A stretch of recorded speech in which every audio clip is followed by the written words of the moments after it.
ఆయనకు మనవి చేయుదును. దేవుడు నాకు చెవియొగ్గు వరకు నేను ఎలుగెత్తి ఆయనకు మనవి చేయుదును. నా ఆపత్కాలమందు నేను ప్రభువుని వెతికి తిని. రాత్రి వేళ నా చెయ్యి వెనుకకు తీయకుండా చాపబడి ఉన్నది. నా ప్రాణము ఓదార్పు పొందనల్లగా ఉన్నది. దేవుని జ్ఞాపకము చేసుకున్నప్పుడు నేను నిట్టూర్పు విడుచుచున్నాను. నేను ధ్యానించినప్పుడు నా ఆత్మ కృంగిపోవచ్చున్నది.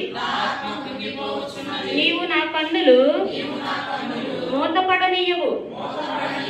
నేను కలవరపడచ్చు, మాటలాడలేక ఉన్నాను.